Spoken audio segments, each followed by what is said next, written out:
Hello everyone, welcome back to Commial classes. आज की इस वीडियो में हम डिस्कस करेंगे class 11th business studies chapter number 2 के नेक्स्ट टॉपिक्स। इससे पहले की वीडियोस में हमने जॉइंट हिंदू फैमिली और सोल प्रोप्राइटरशिप के बारे में इन डिटेल में डिस्कस कर लिया है। हमारा जो भी डिस्कशन हो रहा है वो टोटली एनसीईआरटी पे बेस्ड है, तो हम एनसीईआरटी की बुक से सारे डिस्कशन को कंटिन्यू कर रहे हैं। So let start our next session which is partnership. So partnership की हमें ज़रूरत क्यों पड़ती है सबसे पहले, और इसके अलावा हम ये जानेंगे कि एक्चुअली में पार्टनरशिप होता क्या है, इसके भी मेरिट्स क्या होते हैं, लिमिटेशंस क्या होती हैं, प्लस इसके लिए कौन से रूल्स हैं जिसके थ्रू पार्टनरशिप हमारा चलता है। ये सारी चीज़ों को इन डिटेल में हम आज डिस्कस करेंगे। नाउ अब सबसे पहले हम मीनिंग समझते हैं कि एक्चुअली में पार्टनरशिप होती क्या है। तो एज अ वर्ड डिफाइंड, आप वर्ड्स को ही समझ सकते हो। यहाँ ये जो पार्टनरशिप है ये दो वर्ड से मिलके बना है, ठीक है। यहाँ पे जो है ये टर्म दो शब्दों से मिलके बना हुआ है, और वो दो वर्ड्स कौन है, let me take a pen. तो जो शब्द है वो एक है आपका पार्टनर और दूसरा है शिप। तो अब पार्टनर क्या होता है, जो आपके साथ काम कर रहा है, ठीक है, जो आपके ग्रुप में पर्सन्स है वो सब आपके क्या है, पार्टनर्स है। अब शिप क्या होती है, शिप आपको एक जगह से दूसरी जगह लेके जाती है। तो ये पार्टनर्स हैं जो आपके फर्म को आगे लेके जाएंगे। तो these are the persons who are running your business और who are helps you in achieving your goals, ठीक है। तो ये आपके पार्टनर्स होते हैं, इसीलिए इनको पार्टनरशिप कहते हैं, क्योंकि ये सभी पार्टनर्स मिल के हमारे गोल्स को अचीव करने में हेल्प करते हैं। तो अब देखते हैं कि अब नेक्स्ट टॉपिक है कि पार्टनरशिप की ज़रूरत क्यों पड़ी। ये तो मीनिंग हो गया कि पार्टनरशिप में लोग होते हैं जो एक बिज़नेस को कैरी आउट करते हैं। अब एक्चुअली में इसकी ज़रूरत क्यों पड़ी, तो हमने पहले की वीडियोस अगर आप नहीं देखे हैं तो जाके देखिए, और उसमें आप जानेंगे कि जो सोल प्रोप्राइटरशिप है और जॉइंट हिंदू फैमिली है, दोनों में ही एक तो फाइनेंशियल रिसोर्सेज की लिमिटेशंस होती हैं, इसके अलावा मैनेजेरियल एबिलिटीज़ की लिमिटेशंस होती हैं। क्योंकि सोल प्रोप्राइटर में प्रॉब्लम ये है, एक अकेला इंडिविजुअल सारे डिसीज़न ले रहा है, कैपिटल भी इन्वेस्ट कर रहा है, तो बहुत ज़्यादा इफ़ेक्टिव चीज़ें नहीं हो सकती हैं और ना एफिशिएंट हो सकती हैं। इसी तरीके से अगर हम देखें तो जॉइंट हिंदू फैमिली में भी सिर्फ फैमिली मेम्बर्स और जो एंसेस्ट्रल प्रॉपर्टी है उसके बियॉन्ड हम नहीं जा सकते हैं। तो ये जो हमारे बाउंडेशंस है, ये जो लिमिटेशंस है, इस लिमिटेशंस का जो सॉल्यूशन लेके आए हैं वो है पार्टनरशिप। अब पार्टनरशिप में क्या होता है, कई सारे मेंबर्स एक साथ आते हैं जो बिज़नेस करना चाहते हैं, ठीक है। ऐसे नहीं कि मेंबर बनेंगे बिज़नेस नहीं करना चाहते हैं। तो ऐसे लोग जो बिज़नेस को कैरी आउट करना चाहते हैं वो सब एक साथ आते हैं, और जब आते हैं तो आप ये सोचिए कि कई लोग आएंगे तो अपने साथ ढेर सारा कैपिटल भी लेके आएंगे, कैपिटल के साथ साथ मैनेजेरियल स्किल्स लेके आएंगे। तो यहाँ पे इससे क्या होता है, आपके पास रिसोर्सेज, चाहे वो ह्यूमन रिसोर्स हो या फिर आपके पास फाइनेंस की प्रॉब्लम हो, फाइनेंशियल रिसोर्सेज हो, ये सभी की जो एक स्कोप होता है वो बढ़ जाता है। So let's discuss from the book. The inherent disadvantage of sole proprietorship in a financing and managing and expanding business pave the way of partnership, ठीक है। वही जो मैंने बताया कि जो एक डिसएडवांटेज था सोल प्रोप्राइटरशिप का, कि बिज़नेस को मैनेज करने में, एक्सपेंड करने में हमें फाइनेंशियल प्रॉब्लम्स आती थी। इसके अलावा फाइनेंस की जो बहुत सारे प्रॉब्लम्स है ये सारी फेस करनी पड़ती थी। तो पार्टनरशिप एक अच्छा ऑप्शन दिखा कि अगर हमें इन सभी प्रॉब्लम से दूर होना है या इन सभी प्रॉब्लम्स को टैकल करना है, तो हम sole proprietor joint Hindu family की जगह पे एक फॉर्म ऑफ ऑर्गेनाइजेशन लेके चलते हैं जिसे हम कहेंगे पार्टनरशिप। अब पार्टनरशिप क्या है, यहाँ पे सर्व करता है आपको ज़्यादा कैपिटल, ज़्यादा इन्वेस्टमेंट, ज़्यादा स्किल्स, तो और साथ ही साथ जो आपने एक और लिमिटेशन पड़ी थी, risk. Sole proprietor joint Hindu family में रिस्क एक पर्सन उठा रहा है सारा का सारा, but in case of partnership now the partners will share the risk. तो जो भी नुकसान होगा, ठीक है, वो सब क्या है, पार्टनर्स मिलके शेयर करेंगे। अब ये किसके अकॉर्डिंग चलेगा, क्योंकि ऑब्वियस सी बात है पार्टनर्स हैं, अलग अलग लोग हैं, अलग अलग जगह से आए हैं, तो अगर इसको प्रॉपर गवर्न करने के लिए कोई एक्ट नहीं होगा तो there may be a chances कि बहुत सारे कॉन्फ्लिक्ट अराइज करेंगे, बहुत सारे इश्यूज अराइज करेंगे।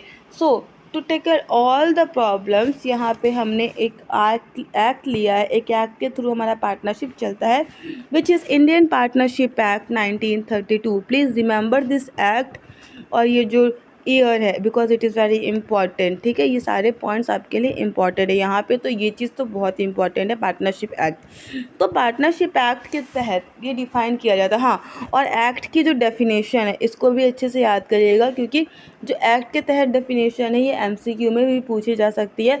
विच one of the following is definition according to the partnership act. तो इससे क्या होता है आपको, अगर आप ये डेफिनेशन नहीं पढ़ेंगे तो फिर प्रॉब्लम क्रिएट हो सकती है। So let discuss this definition given by partnership act 1932, which said that या which define that the relation between persons, ठीक है, पार्टनरशिप को क्या डिफाइन किया जा रहा है, द रिलेशन बिटवीन पर्सन, लोगों को बीच का रिलेशन। अब एक ऐसे लोग हैं who have agreed to share the profit, अब ऐसे लोग हैं जो प्रॉफिट शेयर करने के लिए एग्री हुए हैं, और कहाँ का प्रॉफिट, बिजनेस का। अब ये बिज़नेस कैरी कौन कर रहा है, या तो सभी लोग कैरी कर रहे हैं, और या तो कोई एक उनमें से सभी के बिहाफ में कैरी कर रहा है। सो please remember this definition, it is very important. So relation between partners मतलब पार्टनर्स के बीच में जो रिश्ते बने हुए हैं। इसके अलावा ये पार्टनर्स ऐसे लोग हैं जो बिज़नेस को कैरी करने के लिए आगे आए हैं, प्रॉफिट एंड शेयर प्रॉफिट्स को शेयर करने के लिए आए हैं, और जो बिज़नेस कैरी किया जा रहा है वो सभी के द्वारा किया जा रहा है, या फिर कोई एक सबके लिए। फॉर एग्ज़ाम्पल कि आप किसी ऑर्गेनाइजेशन में फॉर्म कर रहे हैं, उसमें सभी लोगों ने क्या किया है, एक्टिवली पार्टिसिपेट किया है बिज़नेस को रन करने में। लेकिन ऐसा एक कभी कभी होता है कि सिर्फ कोई एक पर्सन है जो सारा काम कर रहा है, others member were not doing anything या फिर were not participating in the activities of business. तो यहाँ पे एक इंसान है जो सारे काम को कर रहा है, अदर्स ने सिर्फ कैपिटल कंट्रीब्यूट की है, but they are not taking any part in management, ठीक है। तो दैट इज़ वाई यहाँ कहा जा रहा है कि या तो सभी लोग या फिर कोई एक person. So now we will discuss the features of partnership। अब इसके कुछ फीचर्स हैं, on the basis of these features you will able to find out the merits and demerits also। So please listen carefully and try to understand whatever I am teaching now। The first feature of the partnership firm is formation। Now in जो sole proprietorship, ये भी आप क्या कर सकते हैं, अपने according open कर सकते हैं, there is no need to register your firm. In joint Hindu family it is govern by the joint Hindu succession act, ठीक है।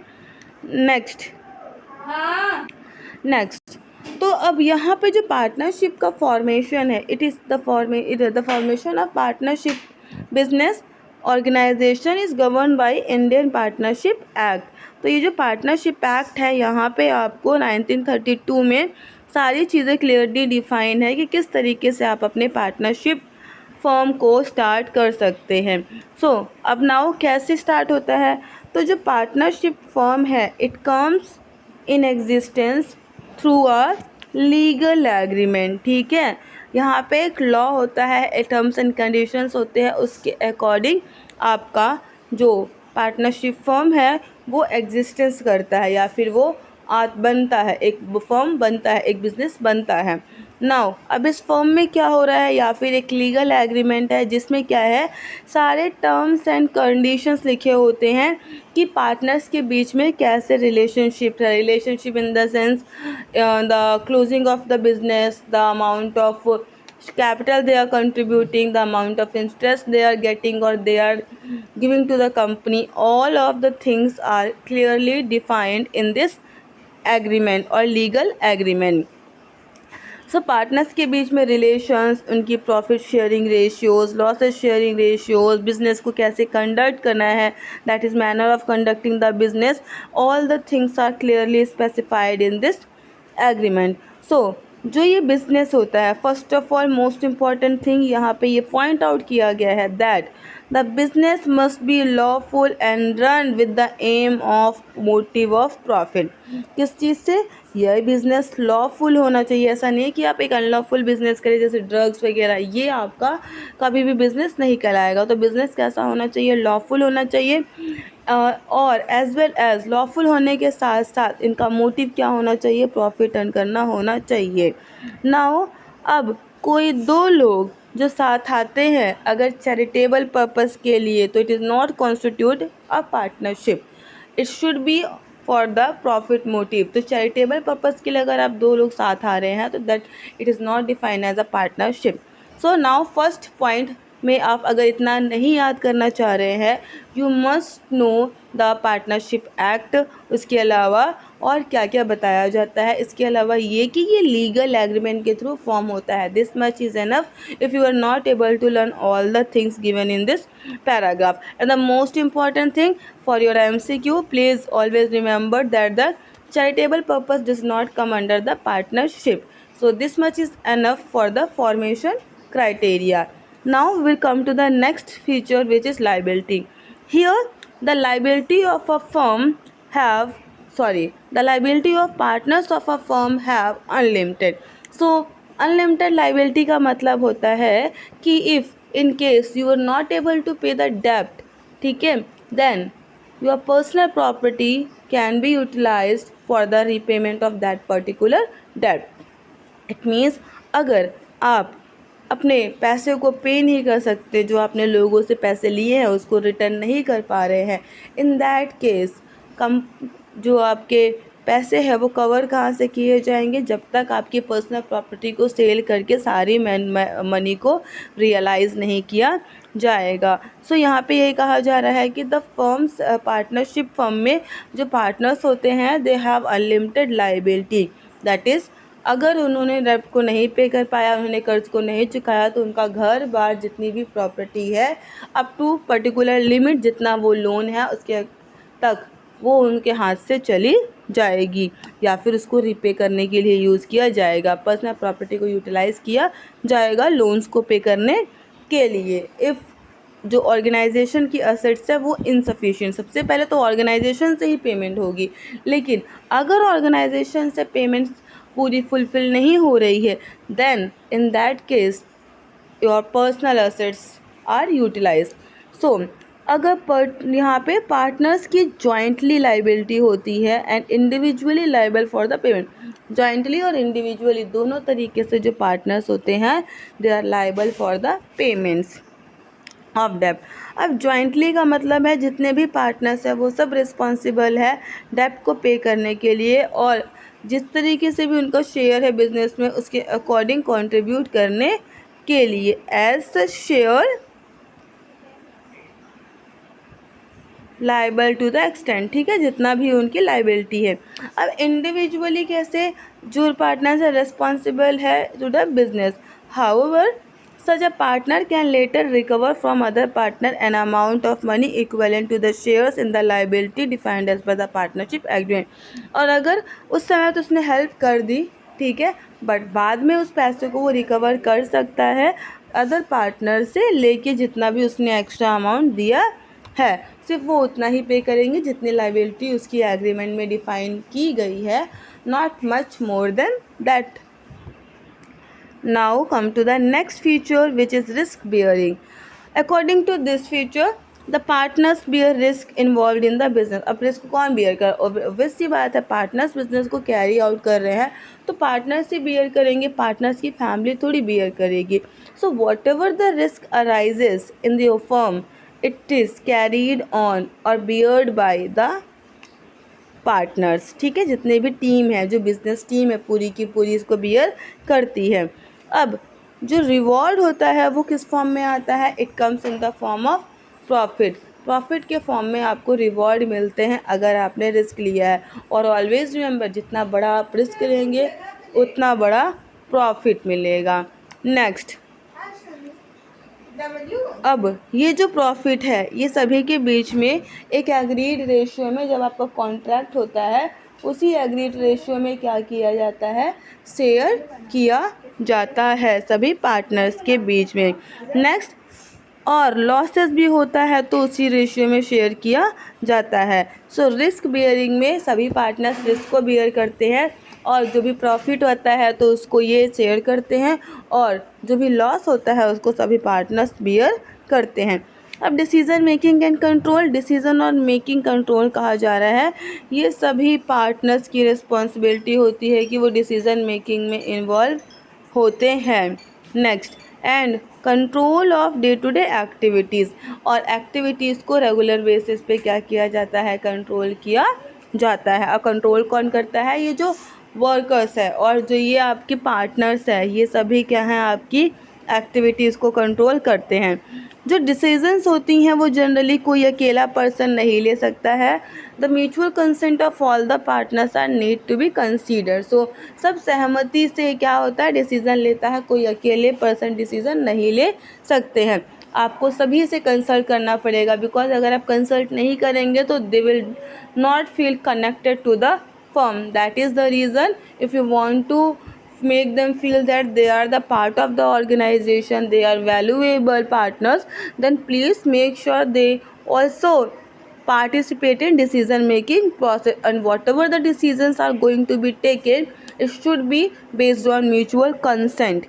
Now, so that the activities of partnership firm are managed through joint efforts of all the partners. इसीलिए कहा जाता है कि जो भी activities है पार्टनरशिप फर्म की, वो जॉइंट एफर्ट है, सभी मेंबर्स का है, जॉइंट एफर्ट से ये क्या होता है, मैनेज किया जाता है। Now come to the next point which is continuity.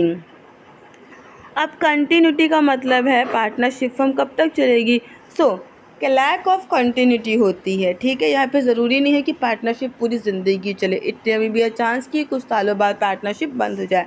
सो अगर किसी की डेथ हो गई, किसी का रिटायरमेंट हो गया, कोई इंसैनिटी, इंसॉल्वेंसी, ठीक है, इंसॉल्वेंसी मतलब दिवालिया, इंसैनिटी मतलब पागलपन, उसका माइंड काम करना बंद कर दिया, तो in that cases of any partner business क्या हो जाएगा, एंड हो जाएगा, ठीक है। However if the remaining partner want to carry out the business, they will continue, but with new agreement, new terms and conditions. The old agreement is going to be end.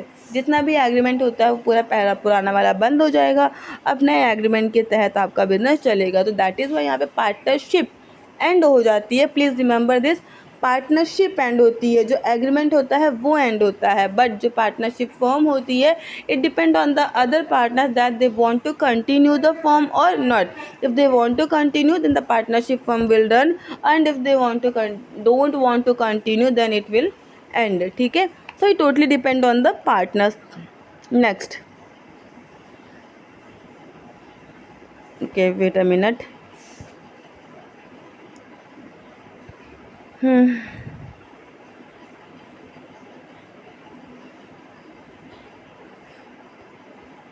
ठीक है, continuity will we have discuss. Now most important thing, number of partners, कि actual में कितने number of partners होने चाहिए। So please remember the minimum number of partners needed to start a partnership firm is only 2, ठीक है। 2 लोग मिलकर partnership firm को स्टार्ट कर सकते हैं, but according to section 464 of the companies act 2013 maximum number of partners in a partnership firm can be 100, but 2013 के according maximum number कितने हो सकते हैं, दे मे बी 100, लेकिन it will be subject prescribed by the government. अब इसका जो number of subjects है प्रिस्क्राइब कौन करेगी, गवर्नमेंट करेगी, but as per rule 10 of companies rule 2014 यहाँ रिप्रेजेंट करता है कि मैक्सिमम नंबर होंगे 50। जब गवर्नमेंट कहेगी तो होगा 100, अदरवाइज आप मैक्सिमम 50 लेके ही चलिएगा। Now the last, mutual agency feature is mutual agency. What do you mean by mutual agency? Mutual agency मतलब कि पार्टनरशिप हाईलाइट करता है कि जो बिजनेस है, आपने डेफिनेशन में पढ़ा, कैरीड बाय ऑल और any of them acting for all, definition पढ़ी है। It means every partner is both, जो पार्टनर है वो दोनों है, एजेंट भी है और क्या है आपका पार्टनर भी है।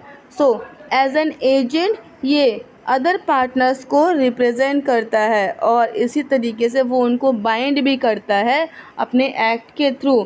और अगर प्रिंसिपल है तो वो खुद भी क्या है उन एजेंट्स के थ्रू बाइंड है। तो यहाँ पे क्या है, ये सारे पार्टनर्स एक दूसरे के साथ क्या है, बंधे हुए हैं। So all of these are the features of partnership firm. Hope आपको अच्छे से समझ आया होगा। So for today this much is enough. Tomorrow we will discuss the next topic, which is the merits and limitations of partnership firm. Then there are types of partner. These topics we will discuss later. Till then, take care of self. And one more thing, please like, share and subscribe the channel. Have a good day.